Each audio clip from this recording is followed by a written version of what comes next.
He sits in his therapist's office, exhausted and confused, trying to explain how his relationship became a psychological battlefield where every conversation feels like a negotiation and every disagreement transforms into emotional warfare. He can't understand how the sweet, reasonable woman he fell in love with evolved into someone who leverages leaving whenever she doesn't get her way, who weaponizes tears, and who seems to instinctively know exactly which emotional buttons to push to make him surrender. What he doesn't realize is that he created this controller, not intentionally, not consciously, but through a series of seemingly minor capitulations that taught her exactly how to bypass his resistance and override his judgment.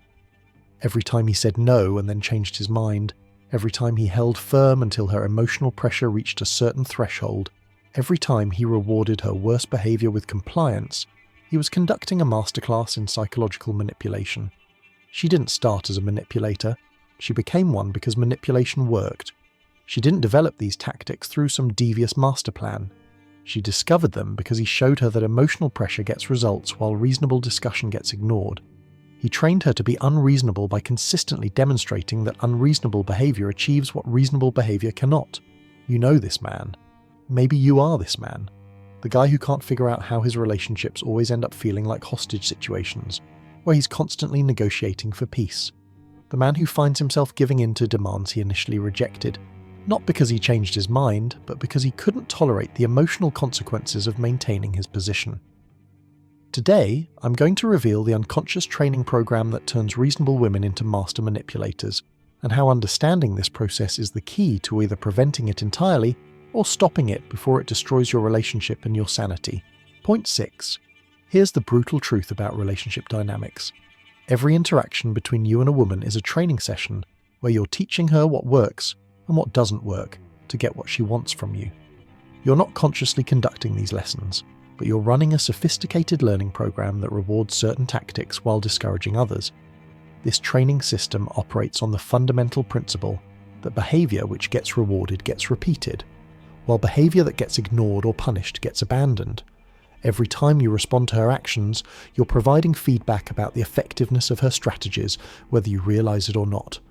The system becomes particularly dangerous when you reward negative behavior patterns through inconsistent responses. When you say no to reasonable requests, but yes to unreasonable demands backed by emotional pressure, you're teaching her that reasonableness doesn't work, but manipulation does. This training process explains why women often seem to instinctively know exactly how to push your buttons and manipulate your responses. They're not born with this knowledge, they're learning it from you through trial and error, observation of your responses and gradual intensity building of tactics until they find what works. The most insidious aspect of this system is how it operates below the level of conscious awareness.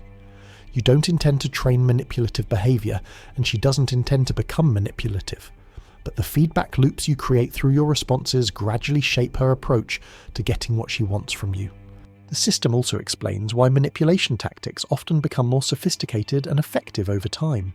She's not just randomly trying different approaches, she's systematically learning which emotional triggers produce which responses and refining her methods based on your demonstrated vulnerabilities.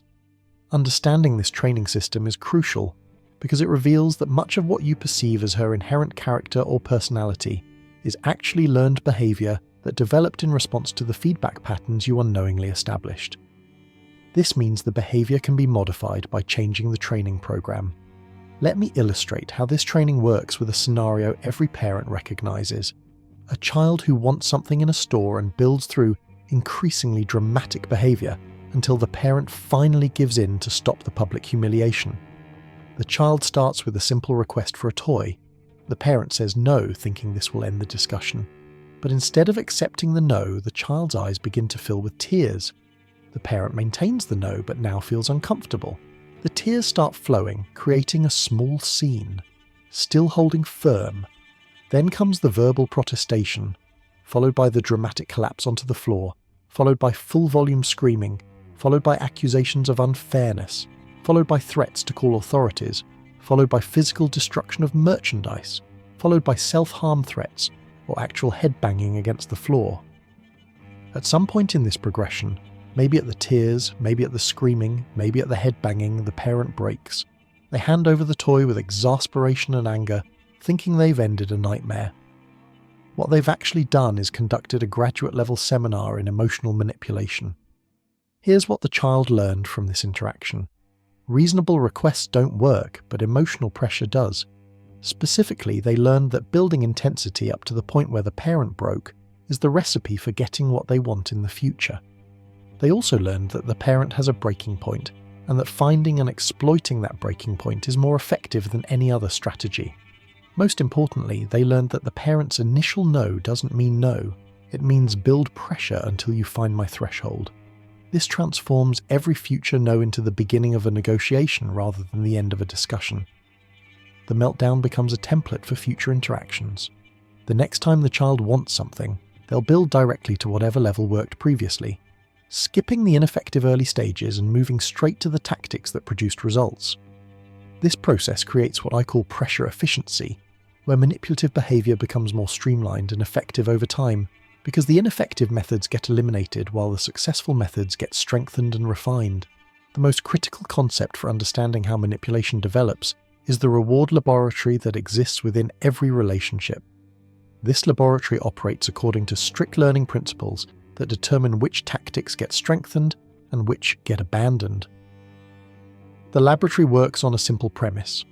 Behavior that gets rewarded increases in frequency and intensity, while behavior that gets ignored or punished decreases. But the key insight is that reward and punishment are determined by her perception of outcomes, not your intention to reward or punish. When you eventually give in to demands after emotional pressure, you're providing what psychologists call irregular success patterns, the most powerful form of learning conditioning ever discovered. She learns that persistence pays off, that your boundaries are negotiable, and that emotional pressure can overcome your resistance. This irregular success explains why manipulation tactics often become more intense over time rather than less. Just like gambling addicts who become more committed to slot machines because of occasional wins, women become more committed to emotional pressure because it occasionally produces the desired outcomes. The laboratory also teaches her which emotional triggers are most effective against your specific psychology. Some men break at tears, others at anger, others at threats of abandonment, others at guilt-inducing accusations. She learns your particular vulnerabilities through experimentation and focuses her future efforts on the tactics that work best against your specific weaknesses. The reward patterns also explain why manipulation tactics often seem perfectly calibrated to your emotional tolerance levels. She's not randomly building pressure. She's learned through experience exactly how much pressure to apply to achieve her goals without pushing you past your ultimate breaking point. Understanding this laboratory helps explain why traditional relationship advice about communication and compromise often fails spectacularly. You can't negotiate with someone who's learned that negotiation is less effective than manipulation, and you can't communicate with someone who's discovered that emotional pressure produces better results than rational discussion. As the reward laboratory operates over time, women develop what I call a manipulation curriculum, a sophisticated understanding of your psychological landscape and the most effective methods for navigating it to achieve their objectives. This curriculum becomes more advanced and specialized as the relationship progresses. The curriculum begins with basic emotional responses: tears, disappointment, expressions of hurt feelings. These represent the entry-level courses in manipulation training. If these methods prove effective, she might never need to develop more advanced techniques. But if you resist the basic methods, the curriculum advances to intermediate techniques: guilt induction, historical grievance citation, social pressure through involving friends or family, threats to withdraw affection or intimacy, and strategic emotional unavailability. The advanced curriculum includes sophisticated psychological warfare, threats of relationship termination, demands with deadlines, leveraging your deepest insecurities, exploiting your emotional investment in the relationship, and creating crisis situations that force immediate decisions under pressure.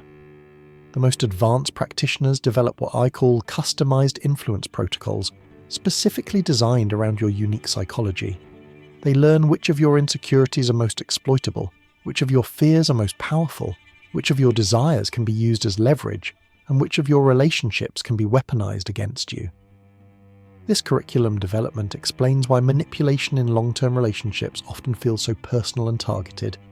It's not random emotional behavior, it's highly specialized psychological influence tactics developed specifically for your particular vulnerabilities and refined through months or years of experimentation.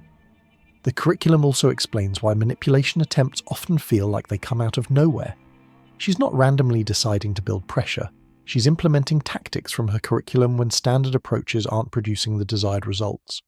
Understanding curriculum development helps you recognize that what feels like spontaneous emotional reactions are often calculated applications of proven influence techniques that she's learned work specifically on you. One of the most important distinctions in understanding relationship problems is recognizing the difference between selecting inherently manipulative people and creating manipulative behavior through poor boundary management. Both problems exist, but they require completely different solutions.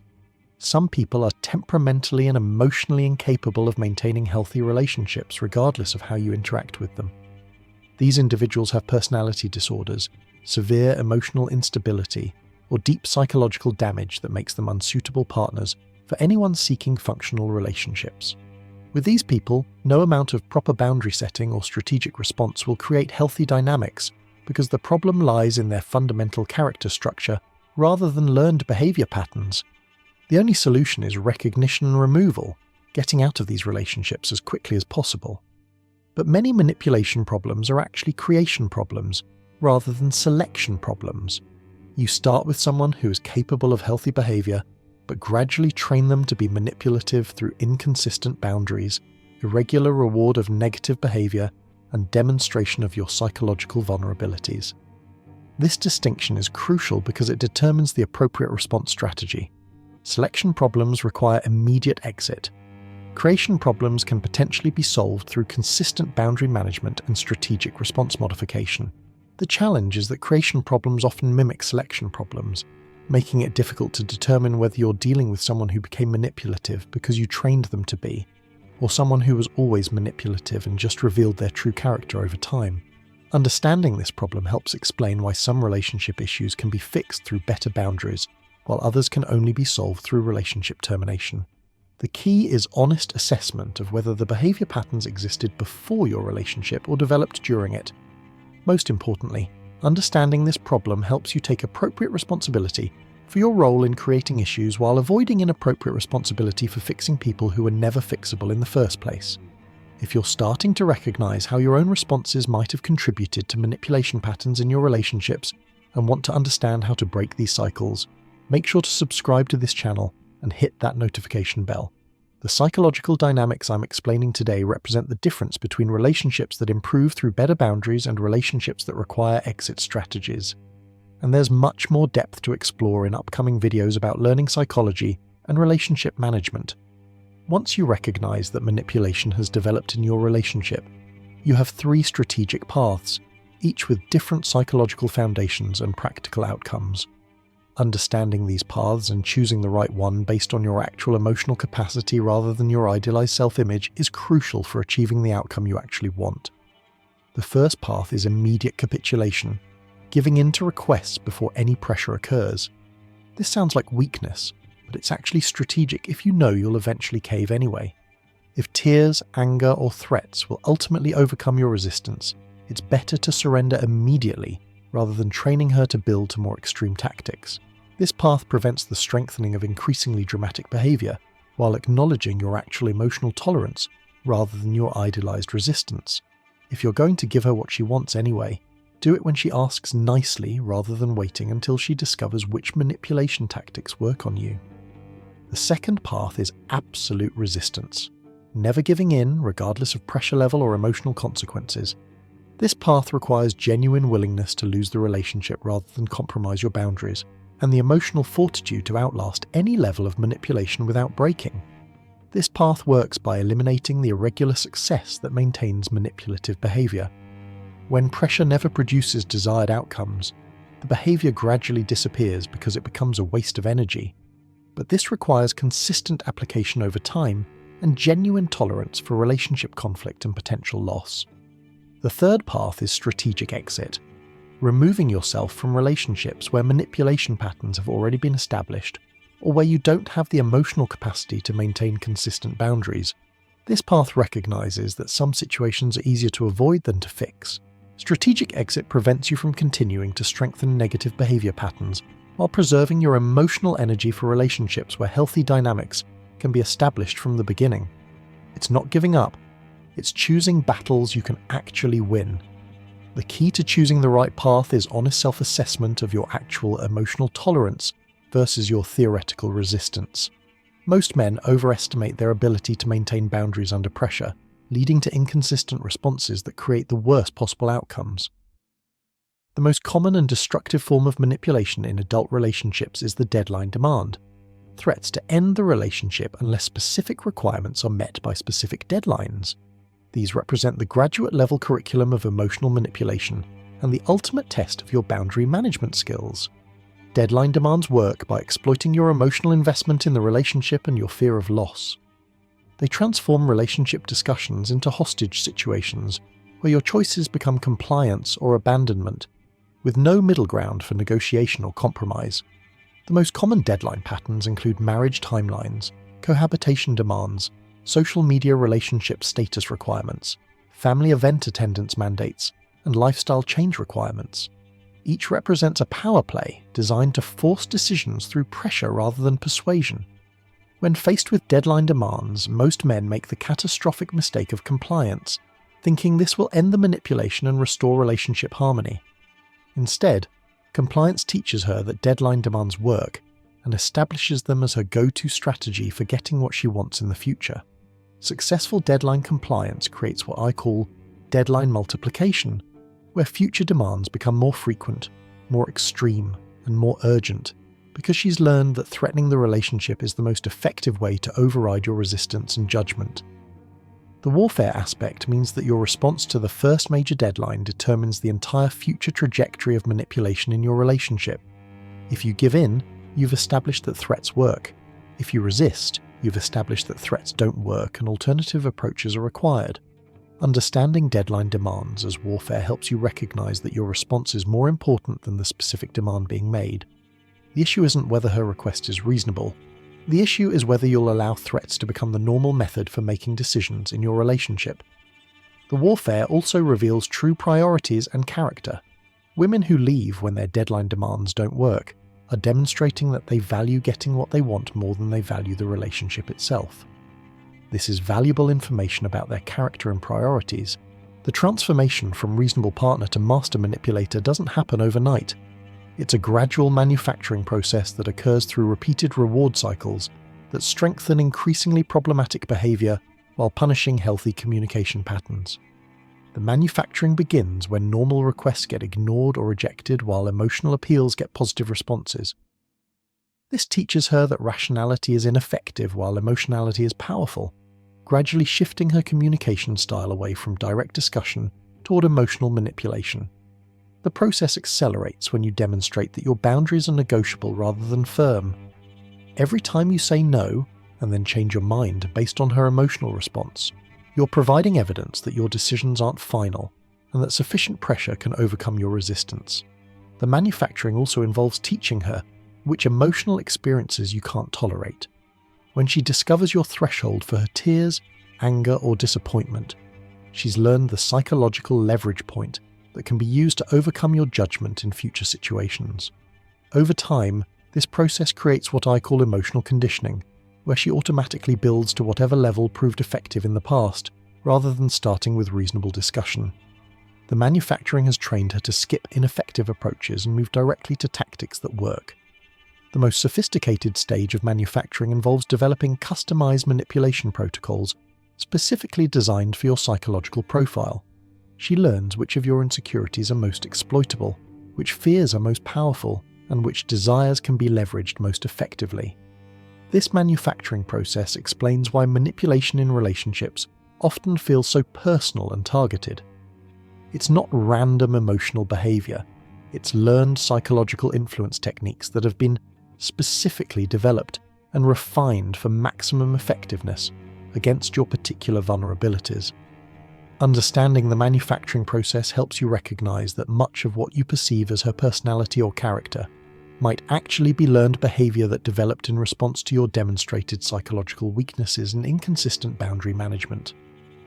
Understanding manipulation development requires recognizing that relationships operate on learning economics principles, where people continuously calculate the costs and benefits of different influence strategies and adjust their approach based on what produces the best return on investment. From her perspective, manipulation tactics represent efficient problem-solving methods that achieve desired outcomes with minimal effort. If emotional pressure produces better results than rational discussion, then emotional pressure becomes the preferred approach regardless of its impact on relationship health.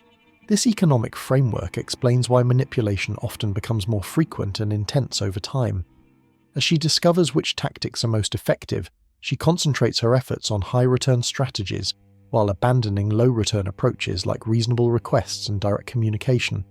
The framework also explains why manipulation tactics often seem perfectly calibrated to your emotional tolerance levels. She's not randomly building pressure.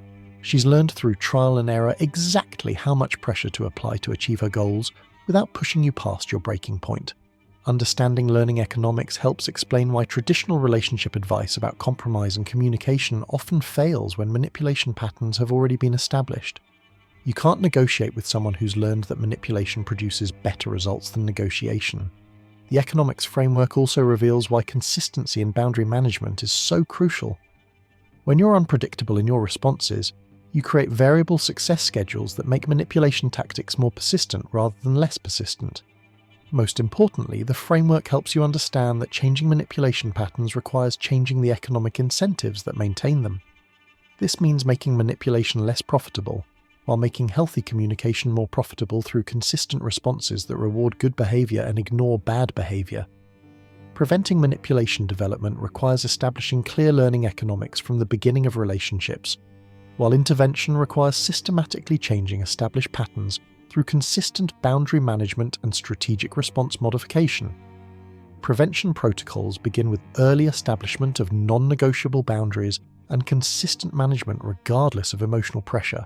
This means saying no and maintaining no regardless of tears, anger, threats, or guilt induction attempts. The prevention approach also requires immediate consequences for manipulation attempts rather than delayed discussion or negotiation. When someone tries to use emotional pressure to override your boundaries, the response should be immediate withdrawal of attention or engagement rather than extended explanation or debate. Prevention also involves rewarding healthy communication patterns while ignoring unhealthy ones. When she asks for something directly and accepts your answer gracefully, that behavior should receive positive attention. When she builds emotionally, that behavior should receive no attention or engagement. Intervention protocols for established manipulation patterns require more intensive boundary management because you're working against established learning patterns rather than preventing new ones. This typically requires willingness to tolerate significant relationship conflict while new patterns develop. The intervention approach often requires what I call behavior elimination periods, where manipulation attempts are completely ignored until they stop occurring. This can involve weeks or months of consistent non-response to tactics that previously worked. Intervention also requires honest assessment of whether the relationship is worth the effort required to change established patterns. Some manipulation patterns are so entrenched, and some people are so resistant to change that intervention efforts become more costly than relationship termination. Most importantly, both prevention and intervention require genuine willingness to lose the relationship rather than accept manipulative dynamics. Without this willingness, your boundary management will lack the credibility necessary to create lasting change in behavior. The most crucial element in addressing manipulation patterns is honest self-assessment of your actual emotional tolerance versus your idealized resistance.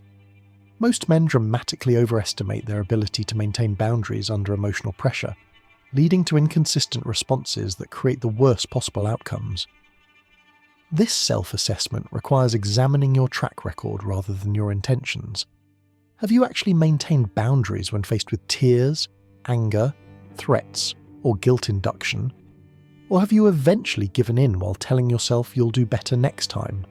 The assessment also requires recognizing your specific psychological vulnerabilities that make you susceptible to particular manipulation tactics.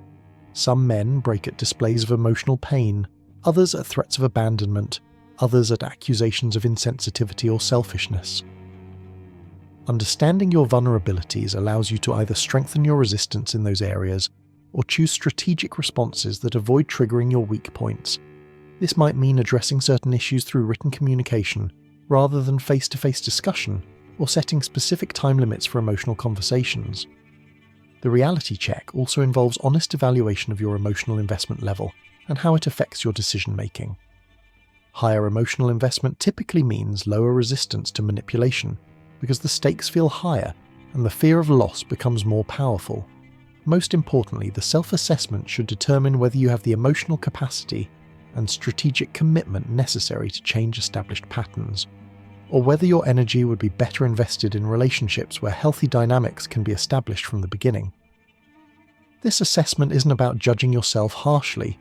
It's about making strategic decisions based on your actual capabilities rather than your idealized self-image, which leads to much better outcomes for everyone involved. Successfully managing manipulation dynamics requires understanding that healthy relationships need clear structure where both people understand the rules of engagement, the consequences of boundary violations, and the rewards for respectful behavior. This structure begins with explicit communication about what behaviors are acceptable and unacceptable, what consequences will follow boundary violations, and what rewards will follow respectful interactions. This prevents confusion about expectations and reduces the likelihood of manipulation attempts. The structure also requires consistent management mechanisms that operate automatically rather than requiring constant decision-making. When someone violates boundaries, the consequences should be immediate and predictable, rather than subject to negotiation or emotional influence. Long-term success also requires what I call manipulation immunity, where your responses to emotional pressure become so consistent and predictable that manipulation attempts are abandoned as ineffective. This immunity develops through months or years of consistent boundary management. The structure includes positive reward systems that strengthen healthy communication patterns and respectful behavior. This creates incentives for good behavior rather than just consequences for bad behavior, making the relationship more enjoyable for both people. Most importantly, the structure requires ongoing maintenance and adjustment as circumstances change and new challenges arise. Manipulation tactics often evolve over time, requiring updated responses and boundary management strategies. Understanding relationship structure helps you recognize that managing manipulation isn't a one-time intervention. It's an ongoing process that requires consistent attention and strategic thinking throughout the life of the relationship. If this analysis has helped you understand how unconscious reward patterns create manipulation dynamics, and want to learn more about establishing healthy relationship boundaries that prevent these problems, subscribe to this channel for more insights into learning psychology and strategic relationship management. Hit that notification bell because understanding these patterns could save you from years of psychological warfare and help you build relationships based on mutual respect rather than emotional manipulation. Share this video with any man who needs to understand that much of what he perceives as his partner's character might actually be behavior patterns he unknowingly created through inconsistent boundary management. The goal isn't to blame yourself for manipulation problems or to become controlling in your responses to emotional behavior. The goal is to understand how learning patterns work so you can create relationship dynamics that encourage healthy communication while discouraging manipulative tactics. Most manipulation problems are preventable through early establishment of clear boundaries and consistent management regardless of emotional pressure. But even established manipulation patterns can often be changed through strategic intervention and genuine willingness to prioritize relationship health over temporary emotional comfort. The men who build the healthiest relationships are those who understand learning psychology well enough to create incentive structures that encourage their partner's best behavior while discouraging their worst impulses. This benefits both people by creating relationships based on mutual respect rather than psychological warfare.